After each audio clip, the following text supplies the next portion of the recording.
It's a region also that, just from a standpoint of what Patagonia stands for, the open space and the places we want to play and what people aspire to. Yeah. The catalog is very aspirational, right? And so to be in that space and operate in that space is really cool. And there definitely is a lot of people looking at me and being like, oh, hey, that guy actually lives in the mountains. He goes ski touring before work.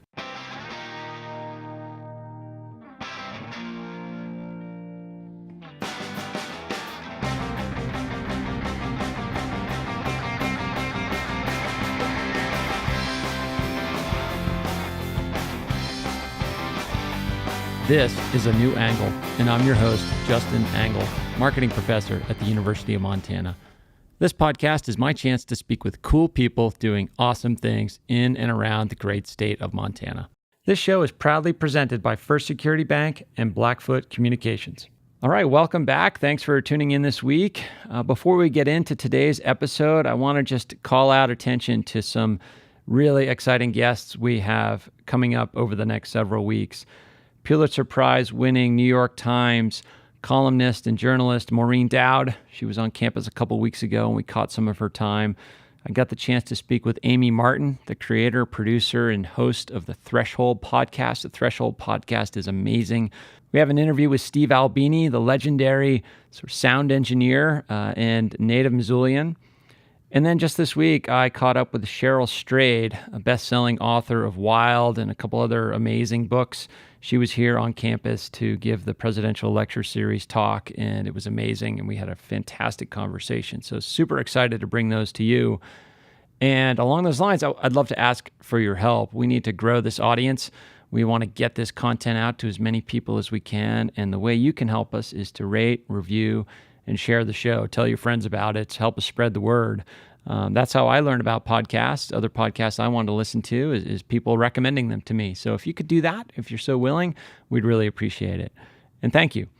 Okay, so enough of that shameless self-promotion stuff. But hey, you got to do it in this business. So we'll move on to today's guest, good friend and colleague, Alan Adams. Alan Adams is the regional sales rep for Patagonia. And as many of you know, I sort of have a long relationship with Patagonia. I think almost about 15 years now. It started as a sponsored runner for many years. And in the last few years, I've transitioned more into field testing, product development, and a little bit of consulting work. And it's just been a fantastic relationship. It's a company I respect deeply, not only for their fantastic product, but also for their political stances. And I can't get too in the weeds of my own politics on this program, but what I can do is call your attention to some things Patagonia is doing and others are doing to encourage voting. We got this midterm election coming up very soon, and it's important that all of you get out there and vote. Okay, take that opportunity to do so. If you need information on how to vote, check out ballotready.org. Go to vote.org to register. And pay attention to Patagonia's Midterms Matter campaign. You'll see it on their social feeds. You'll see it at their retailers. And that's something we get into in the conversation with Alan today. Alan's in this unique place with Patagonia in the sense that he's on the front lines of some of their political activism. And he has to interface with retailers and dealers and parties that maybe don't share the same value set that Patagonia, or maybe they're not quite so vocal about their politics, because they're interfacing with customers on a daily basis and their retail is under a lot of pressure. We talk about that. We talk about one of the premier local retailers, and that's the Trailhead here in Missoula. And they're doing some amazing things. Check out their window display if you can over the next couple of weeks. Anyway, super fun conversation with Alan. I deeply respect what he's doing. I respect what Patagonia is doing, and it's really super fun to explore all that and bring it to you today.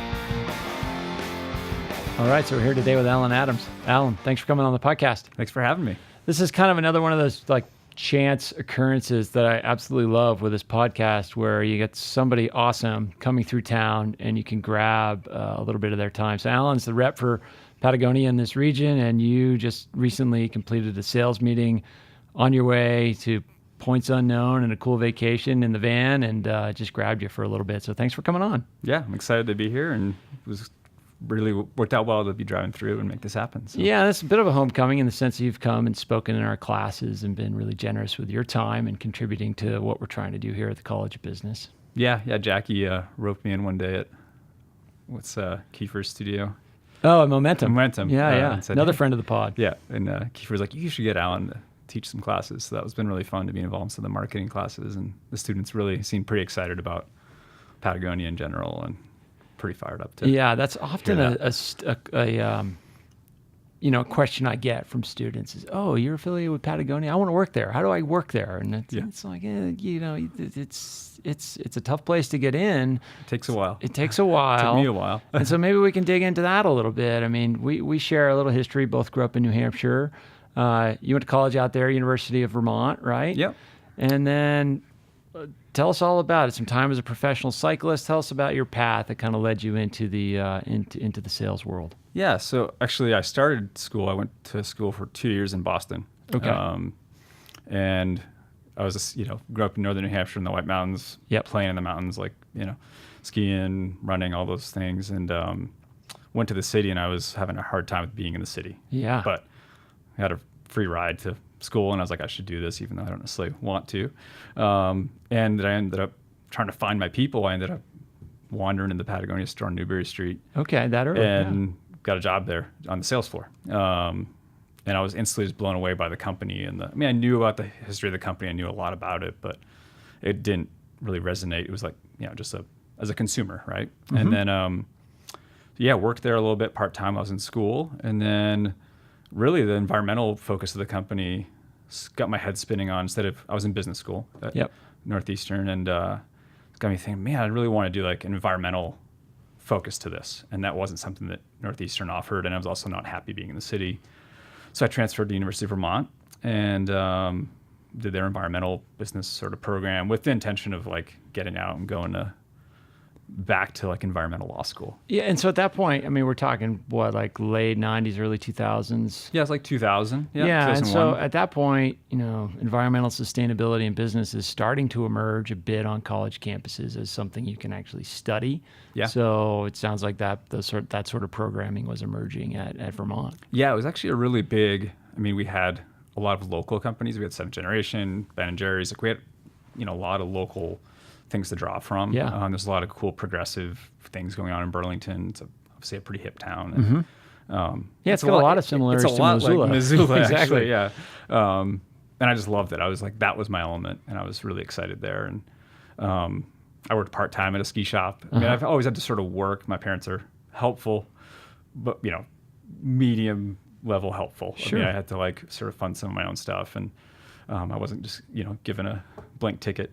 So I worked through college to pay rent and buy groceries and stuff. I worked at a ski shop, and then I think randomly one day I was leaving to go grab a special order at Garmont or K2 or I think Rossignol or one of those, and just started talking to a customer service lady about, what are you going to do after college? Okay. Like, I sort of want to, these guys come in the shop and they talk about their brand and they give us a T-shirt and we all high five and it's cool. These reps are coming in. Yeah. And I, specifically was really fond of the Patagonia rep because I'd worked at the store there and had met him, and it's like, man, that'd be really cool. Same person that you got to know at the Newberry Street store was the rep you interacted with? Oh, okay. Yeah. Great. Because he covered sort of all of New England. And, and so she said, well, I know these our reps in Seattle are looking for a entry-level grunt. And I'm like, that's great. Okay. And the girlfriend I was dating at the time had a couple close friends that had lived out there in Seattle, and she's like, let's go live in Seattle. Check it out. Let's go check a city. I'm like, well, I'd done Boston. I'm not a huge fan of a city, but there was like, for me, this aura of like mystique around Seattle. Yeah, at that time in particular. The music scene, like I'm a grunge fan, like it or not, but I was at the time and still am. And there's a lot of mystique around Seattle, and it was sort of like a cool vibe. And then, as far as like as cities go, you're close to the mountains. Like you got access there. Yeah, we both lived there, and it's a great city. And so I moved out there, worked as a basically grunt level rep for like an agency setting where we had a bunch of brands, and you're sort of scattered. You have like 5 or 6 brands, and I was driving all over I was driving 50,000 miles a year, like just covering all these events. Wow. And, also got really into cycling then because it was just like, that was a cool thing in Seattle. And it was also the outdoorsy thing you could do from your door, which for me was important. Growing up in New Hampshire and, Vermont, it's like driving somewhere to recreate felt weird. Yeah, it doesn't quite play. So at that point, are you, so you're working as a grunt for this agency, kind of representing a bunch of different brands. Are you kind of starting to feel like you like this sales thing or like, I mean, it's sort of your first job, but what's your feeling about the task of selling? Yeah, I mean, at that point, and still even to this day, be careful who hears this. Well, everyone at Patagonia probably, but I never really thought I was gonna be a sales guy. Yeah, okay. And I still, in a way, I feel like I'm a sales. We actually had this meeting a couple of days back, a consultant more than a salesperson. I guess I've been fortunate enough to work with brands that have enough momentum or strength that they have value to the shops, and it's more facilitating that value versus necessarily like selling something. And maybe it's also just partly it's around things that I've been passionate about, so it doesn't feel like I'm selling something. But yeah, I think about 3 years into that role, I realized, okay, I'm selling something, and I really went this like sort of crisis mode of like, or my birthday for some reason of like, oh, I should go back and go to law school now. Okay. Because that had been on sort of the radar screen go to for Vermont a while. Law School and be like an environmental business consultant or something. But then I was approached by the rep for Black Diamond at the time. Was vacating his position. He had to replace himself, and that was just like this really good opportunity. Yeah. I was like, oh. I mean, that's one of those big anchor brands for a It rep. was. It was a really good, and it was a company job, so you're just focused on that brand. And I was really excited about that. And so I was like, oh, well, I'll just do that for a couple of years, and then I'll go to law school. Sure. Kicking the can down the road. So I went to work for Black Diamond, and 6.5 years later, I was still there, so I didn't go to law school. And so at that point, did you move to Salt Lake, or were you covering the Seattle market, or because you were covering this area for a while with Black Diamond? So my first role, I was a sales rep for an agency that covered all what we call the PNW, so Montana, Idaho, Washington, Oregon, Alaska, and I was assigned Montana, Idaho, and like Spokane. Yep. And I moved to Bozeman about 2 years into that role, so I didn't live in Seattle at that point. And when I moved to Bozeman, then the opportunity came with Black Diamond. It was a weird region I was covering. Montana, Washington, British Columbia, Alberta, Saskatchewan, and Manitoba. That's a lot of space in that territory. And it was not as many people as there is space. I was with a team of guys, and in all, we covered the Pacific Northwest plus basically Western Canada. So I was living in Bozeman, but they wanted a bigger presence in Seattle because REI is there and Evo is there. So I ended up sort of like keeping an apartment or like a second, like part-time, basically like a house, a room in a house in Seattle, and I would go back and forth a lot. So I was living in Bozeman, but honestly spending a lot of time in Seattle. But I didn't have to go to live in Salt Lake. I just would spend time down there for company meetings. I got to know this Salt Lake well because you're there, 3 or 4 times a year for a meeting. But I was living in Bozeman. So when you say, but it was a company job in the sense you were a Black Diamond employee. You're not a contract. I wasn't contract anymore, so it was cool. It was like there's that security of a 401k, health insurance, and all those things that when you're a 27-year-old kid are really appealing, or 26. It seemed to it was a nice salary, and for sure, moving from like feeling stressed out to financially stable and working for a really good brand that's well respected. Right. In an industry you're passionate about. I mean, you're feeling like you're arrived in a way. Yeah. I mean, it was like at the time I couldn't have felt, any more, any more on top of the world. Right. So it was an awesome situation. I was the ski rep, so I was selling specifically the ski side of the equation. And then summers was a lighter schedule. I was like selling trekking poles and headlamps and pretty light. So I was racing your bike. I was racing my bike in the summers and just loving that. And it was a great schedule, but it was a lot of travel and also, living in Bozeman, but actually being in Seattle and running around so much. It was hard to, it creates dynamics of hard for friendships and relationships. And I had that created some problems, but those are behind me. But, so it was just an interesting role. Yeah, sure. And so you did that for 6 years, and tell us about how the transition to Patagonia came about. Yeah, so It was sort of an interesting one. So with Black Diamond, there's some time they were going transition from a public to or private to a public company. Right. And we'll talk about that more in a bit. Yeah, we'll just dive into that later at some point. But they gave us some opportunities to, they knew people weren't going to be as amenable to that. Sure. And so there was some discussions of, if you want to do something else, like no harm, no foul. We understand we're changing structures. And while that's spinning, there was a retailer here in town, Todd, that owns the Trailhead. So they gave me a phone call and said, hey, like, rumor has it Patagonia is looking for rep for this zone. And like, my eyes just like, my brain lit on fire. Ding. And like, literally that day, I'm just calling everyone I know that's affiliated with the company. The guy that had managed the store I worked at in Boston is like now the global, or not global, but like wholesale sales manager. Big job. I'm like, okay, like I'm reaching out to everyone. Like, what can I do to get this job? Activate the network. This is my dream. Like, this is the next, the next stepping stone to like, I'm at the top of, for me, what my career. And, absolutely. Yeah. I mean, as outdoor repping jobs go, like that's the one. Yeah. Right. Yeah. So I mean, I just put, just all systems go on trying to make that happen. And it was a very lengthy application process. I mean, I think they had well over 200 applicants. I think fortunately I had, just based on connections and networking, was, up there in the pile of candidates, but by no means is it like a guarantee there's a lot of qualified people applying. Yeah. And they tend to hire from within. So I knew it was going to be like it wasn't going to be an easy thing per se. So, but yeah, it worked out. Yeah, it worked out. It started, like the conversation started in October, and I think I wasn't actually like signing some paperwork until April or May. And so what's this, like 4 years ago about? This was it would have been 4 years exactly. My 4-year anniversary was back in April. Okay. So I guess it would have been 4.5 years now. Yeah, right on. It feels like longer, but it's So you're covering Montana, Wyoming, Alaska.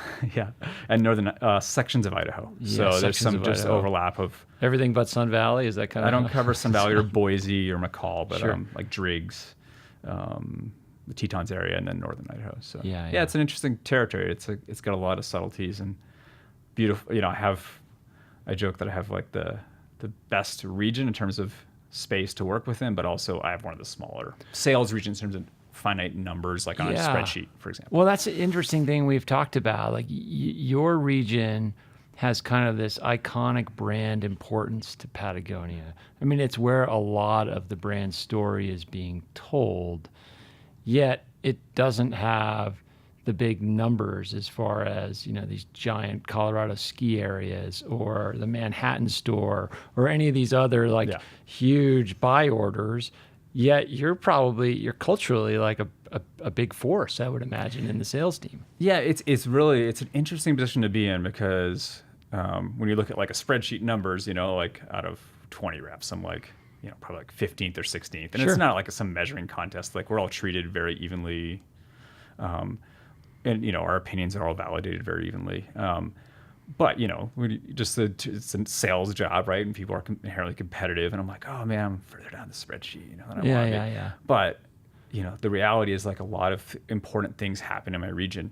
For sure. You look through the catalog, it's like a lot of the pictures are from here. I look at the catalog and like this most recent workbook. It's like I'm looking there's a picture of like Katie French from Flathead, and 2 years ago there's a picture of Ben Parsons. And it's like, well, okay, like, this is like.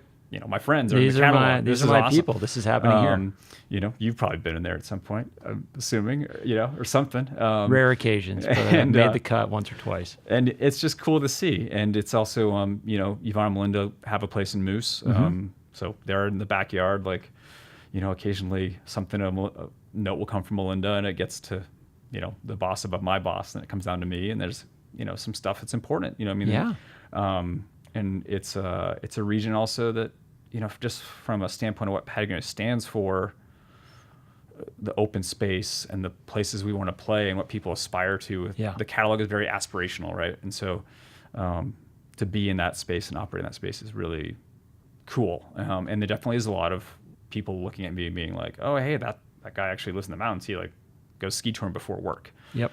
Let's talk to him about product. And, so there's a different level of, maybe not number respect on a spreadsheet, but a respect of like, hey, that guy's in the zone where we focus a lot of energy in terms of what our product's for, what, there's value there. Yeah, So, and interesting. Kind of, this is a nice way to transition into some of the activism that's going on in the company, and Patagonia has always been, very, committed to the environment, to the core, and all that. It's always been an important part of the fabric of the company. But it just seems in the last few years, particularly in the public land space, that the company has really advanced its activism.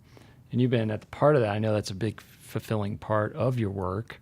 Can you speak to that? Like what it's like to be part of an organization that is kind of getting out there at the tip of the spear on some important issues? Yeah, that's one of, I would say, one of the things that drew me to the company originally, and also, sort of honest, like back working at that store set me on this career path. Because the reality is, like, I know, like, I wouldn't be like a great environmentalist. Like, I'm not going to go tie myself to a tree, and like that's not me. But it really, those things mean a lot to me, just inherently, and it's like protecting those spaces is really important. And for me, I look at it as like, well, if I'm going to sell something, and I can have this is like how I validated not going back to law school. Okay. if I can be selling a product, that helps get people outside and play, and that then spawns those people to want to protect those places, right? So that was important for me, and that's obviously a huge part of Patagonia. 1% of our sales goes to environmental causes, and there's a lot more money than that goes out too, but that's like the minimum. So that's been really obviously a fulfilling part of it, and then particularly recently, we're having this sort of push and focus on getting people out to vote this coming cycle. Yeah, okay. And there's a lot of states that have some very, some things hinging, in certain directions that can make some significant change. And Montana and Nevada, actually, too. I probably said Nevada wrong, because I always do. Sounds right to me. Well, there's like Nevada. Yeah, depends who you talk to. But they're two focus states for us right now, in terms of just getting people out to vote, because obviously with, our state is in the spotlight a little bit.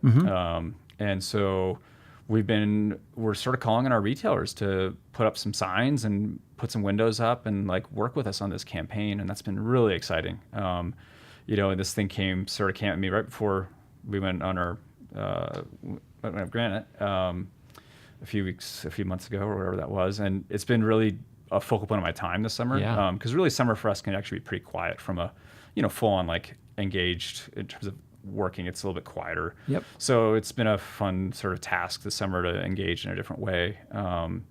And getting retailers to embrace, talking about voting this cycle and how important, our public lands are at stake in this, in the upcoming midterm election. So let me interject there with a question, because you're talking about, this. I really admire and respect what you said about how your approach to sales is less of a salesperson and more of a facilitator. Like you're sort of helping somebody understand tools that could help them achieve something that's important to them, or however you want to frame it. But this type of interaction is different, and you've built a relationship with dealers based on product and based on your sort of personal approach to your work. But now Patagonia's had its cards on the table, but they haven't necessarily asked retailers to share those cards. That's true. And so this is different. And how's that? It is.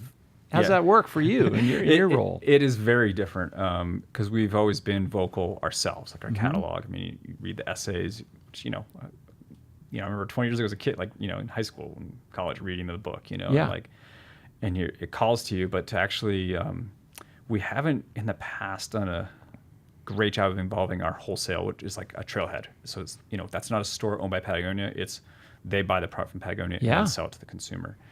We haven't done a great job in the past of engaging them in these types of things. And this is a big focus this time around, saying, hey, like these people, they can reach a broader spectrum. They're in their community, they're important. Let's connect them back to their community. Let's spin all this together and make the community and the store and the company fire on all cylinders to communicate something. Remember that A New Angle is brought to you by First Security Bank and Blackfoot Communications, two great Montana corporations dedicated to cool people doing awesome things. This is John Twiggs with Montana PBS, and you're listening to A New Angle. And it's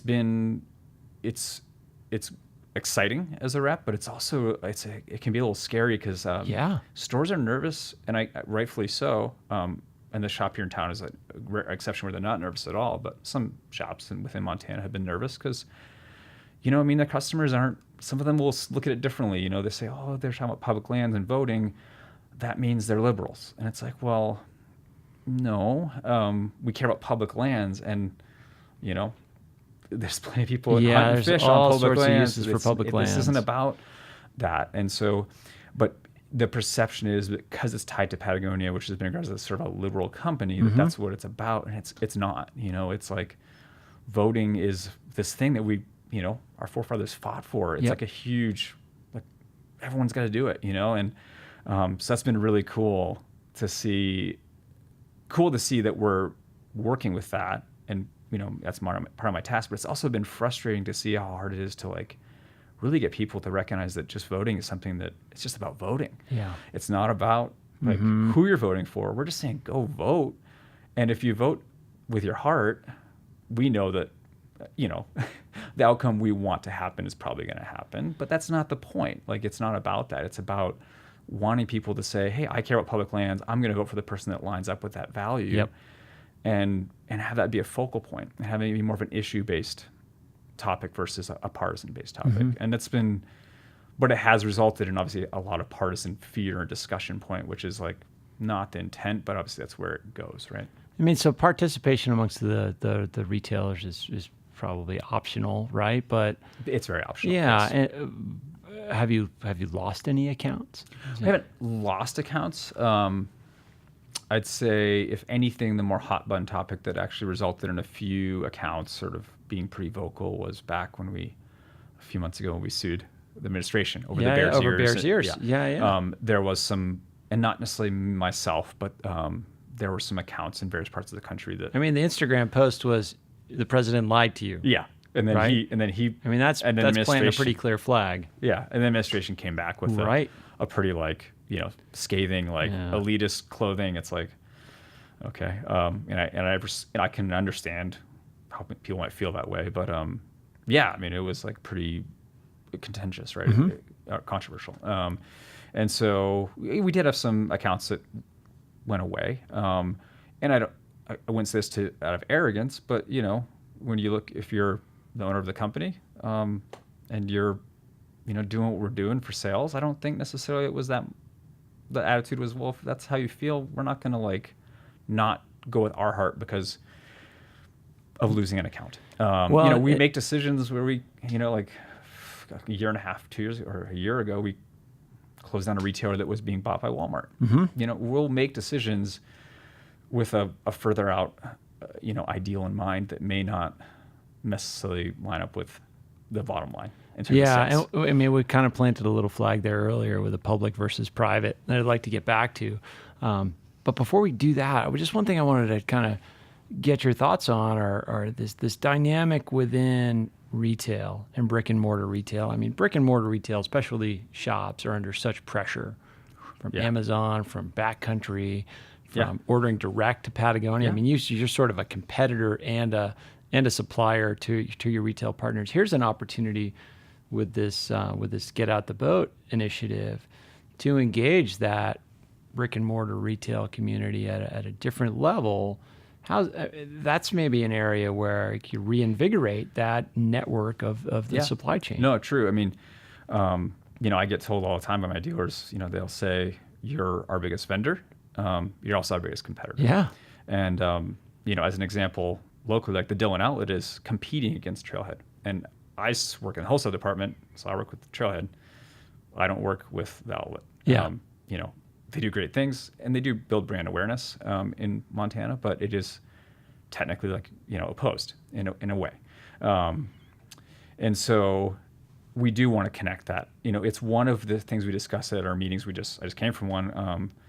3 or 4 times a year, we talk about what can we do to keep specialty as strong as possible. We don't want to have our wagon only hitched to REI and our own stores. Yeah. We want to be inclusive of, Patagonia was built on our specialty retailer base, and it's a really important thing. We want to have them be strong because that's our communities. That's our that's our lifeblood. That's what makes us excited is, going to that local shop and like touching and feeling something. And Well, it tells the story at a local level, gets the products in people's hands, and they're experiencing it. And it's a huge part of Patagonia's, business. It's not, it's not this little trickle. It's a significant part.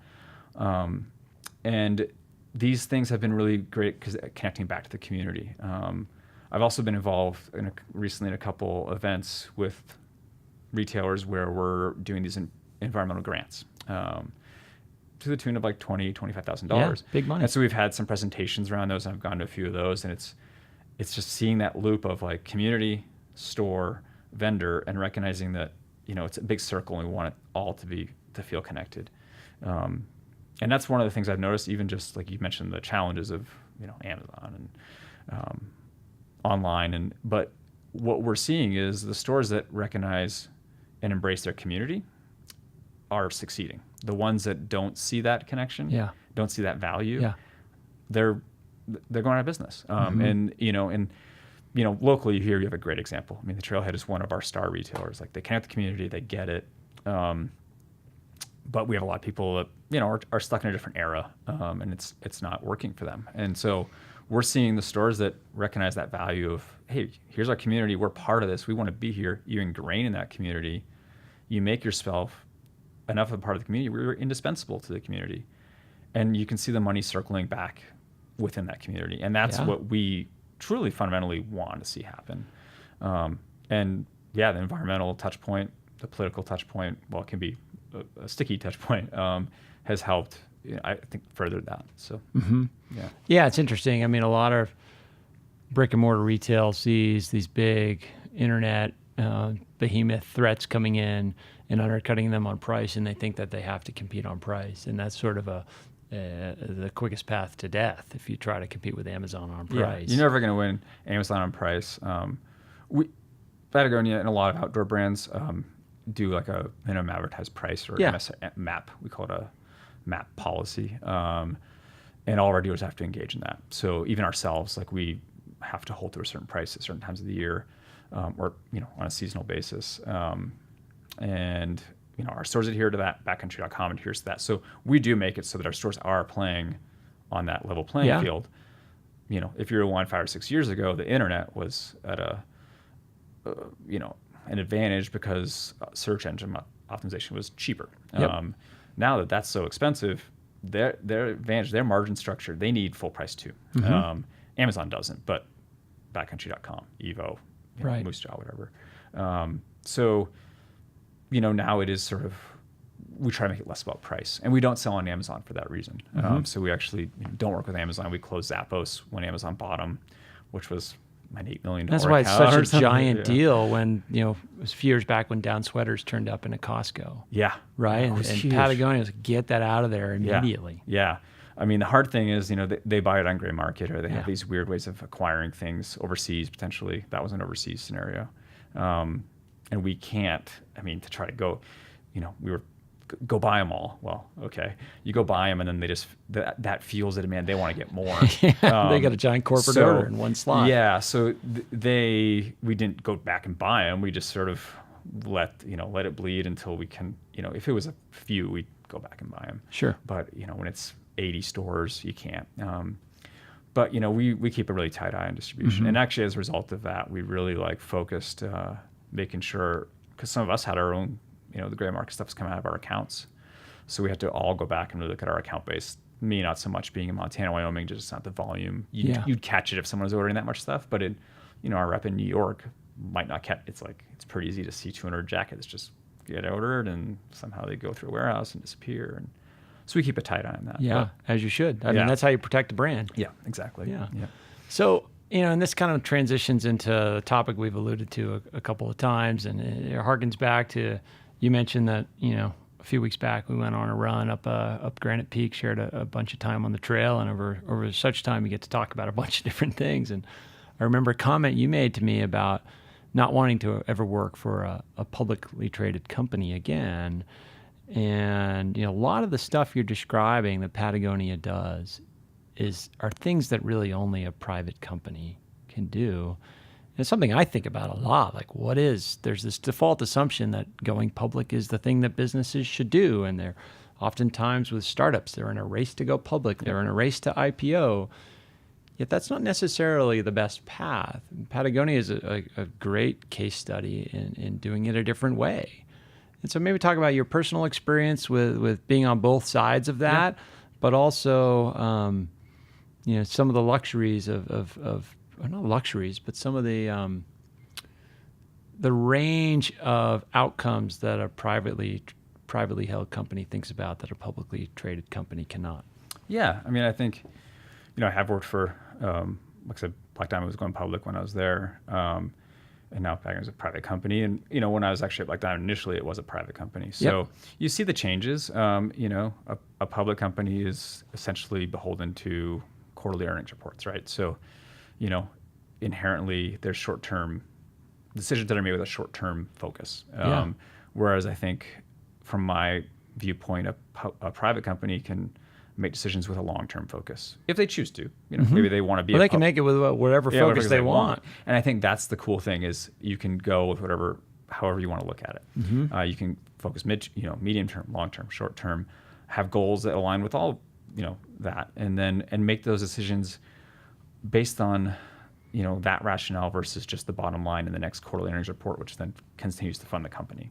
I mean, Patagonia is just a quirky company. Right? It is. I mean, the Chouinards are very, obviously I meet them at meetings and chat with them loosely, but they're frugal. I mean, they don't drive fancy cars. I mean, I heard some story the other day about, and it could have just been a story. So, but it was like, I think Yvonne getting mad about the price of a new Forester or something. And it was like, they drive a Prius, and I could see that. And their house in Moose is very modest, and I think they just don't, don't get me wrong, they have plenty of money, but they give a lot of it away. And at some point it's just like, well, how much do you really need? Yeah. And that can obviously get in this weird line of like socialist, like, oh my God, everyone just needs a set amount to live and don't let people make more. But there's just a reality of how much do you really need to get by. And the company operates that way. I mean, people are making a good living. Like, everyone's happy. It does sort of feel utopian when you're down in Ventura. Like, you walk around and you're like, like childcare on site, and everyone's fit like and happy looking and smiling and tan, and you're like, man, is this like the way? Is this for real? Is this real?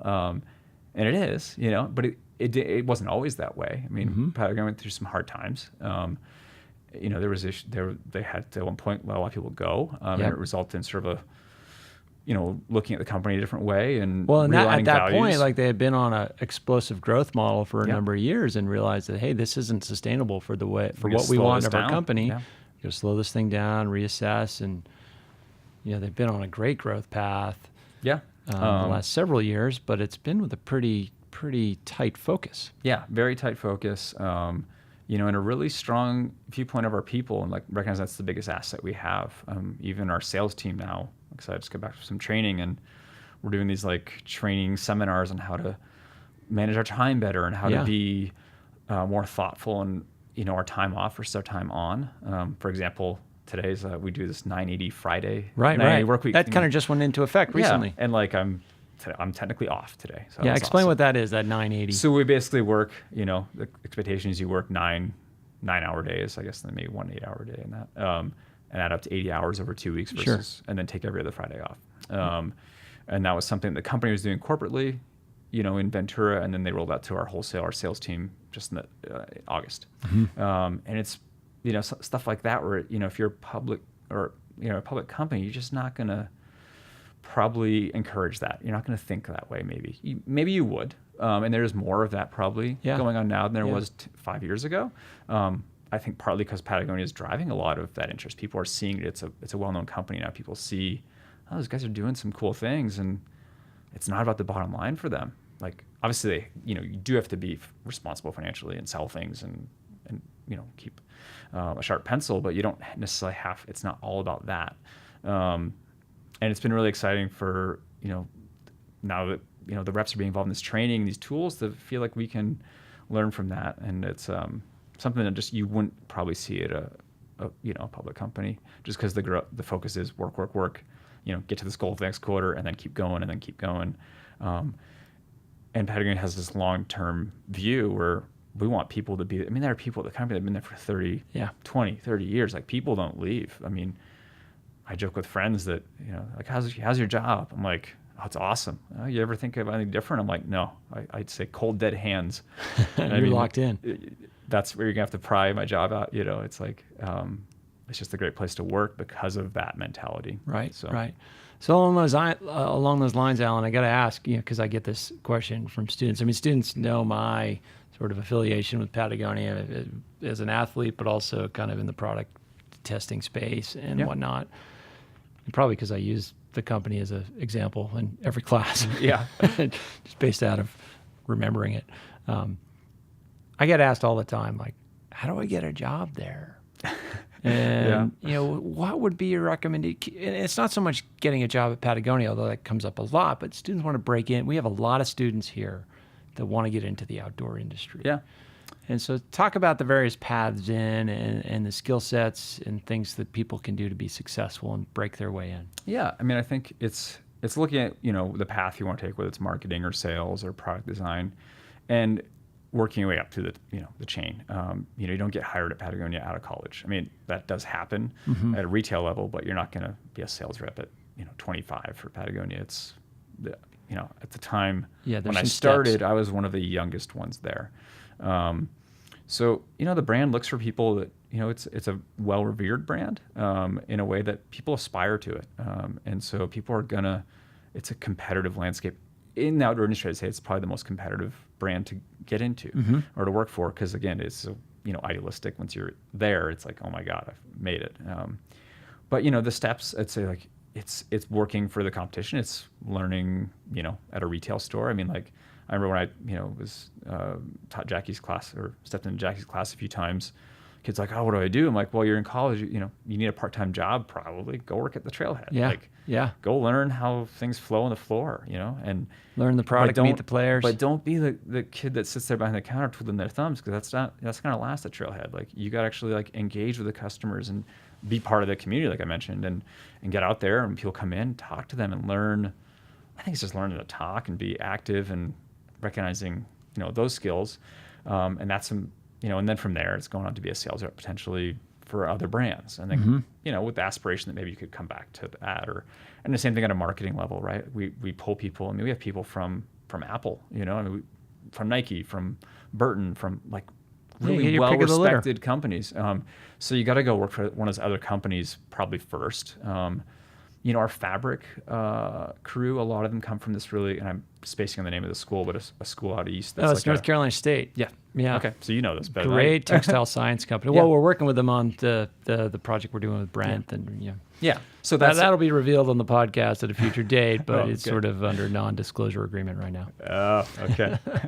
But yeah, I mean, there's like so we do pull from some schools, but it's a lot. You got to work in the field and go work for the competition a little while. And, Well, that's an interesting thing for students, because sometimes, particularly a student who's really committed to something like sustainability, environmental sustainability, they want to get out there and get involved right away. And to hear like, hey, to get into Patagonia, you got to work for a big corporate brand first. And that's not necessarily the path to go, but that's one way in. Yep. Sometimes that's stifling to students. Although another path is to just go work in a passion area and be really, really awesome. Yep.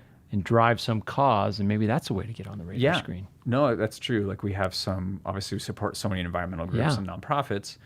We definitely have employees that have come from that arena. Obviously, it's a huge focus for the company. We don't necessarily look at it and say like, oh, you got to be a salesperson to then go be a salesperson. Yeah. It helps, obviously, but there are people that have varying backgrounds in roles that maybe don't line up with that background currently at Patagonia. So, I mean, there's a lot of people that got to that path via different avenues. So it's really just being open-minded to, I think, and it truly is just following your passion. I mean, I didn't necessarily think I would end up, while it was ironic that I started at Patagonia and now work there again, that wasn't the, plan. It just sort of like these stepping stones of being passionate about this led in that direction. Right. Piece it all together. Yeah.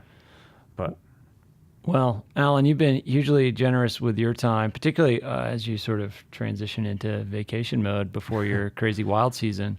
So thanks for coming on the pod, sharing your story, and I look forward to not only our next conversation, but our next trip into the hills together. Yeah, thanks for the time. All right, hope you enjoyed that conversation with Alan. Again, the Midterms Matter campaign, pay attention to it, both on social feeds, on the Patagonia.com website, and at your local retailer. Check out window displays, merchandising, all of that. It's just really interesting to see what Patagonia is doing. And along those lines, I strongly encourage you to get out there and vote, register. If you don't know where to go to vote.org. Pretty simple, easy to remember, and get yourself registered. And then ballotready.org is a great place to go research your candidates, research their positions on various initiatives, etc. A lot of places have ballot initiatives that you should investigate and understand and form an opinion on. So get out there and do it. Okay, next week we have another episode that deals with some issues important for the upcoming midterms elections, and that is a rebroadcast of our conversation about the 6 mil levy and funding for higher education here in the state of Montana. We spoke with Senator John Tester, Congressman Greg Gianforte, and economist Bryce Ward. We'll bring you a re-air of that conversation from a few months ago, but going to add a special treat to that, and that is a conversation I had with two of our incredible student leaders here at the University of Montana, Alex Butler and Mariah Welch. They are the president and vice president of our Associated Students of University of Montana, basically the Student Senate, and they're doing some amazing things. And the two of them are just a testament to the value of higher education and what it can do for young people. So anyway, stay tuned for next week. Remember that A New Angle was brought to you by CED, Consolidated Electrical Distributors. By now, you've been listening long enough to know that these guys are big and that they sell pretty much everything electrical you would ever need. But you might not know that they hire a ton of University of Montana students. If you want to learn more about careers at CED, visit cedcareers.com. It's a great website name. Before we go, I want to thank some important peeps. Comzar, Elizabeth Willie, interns, Aspen Runkle, Mason Dow, and Max Gibson. Huge thanks to VTO for the tunes, and finally props to Jeff Meese, our master of all things sound. Before we go, if you have any questions, suggestions, comments, insults, whatever, please email me at anewangle@umontana.edu. Help us spread the word, and be sure to use the hashtag #anewangle when you do. Thanks a lot. See you next time.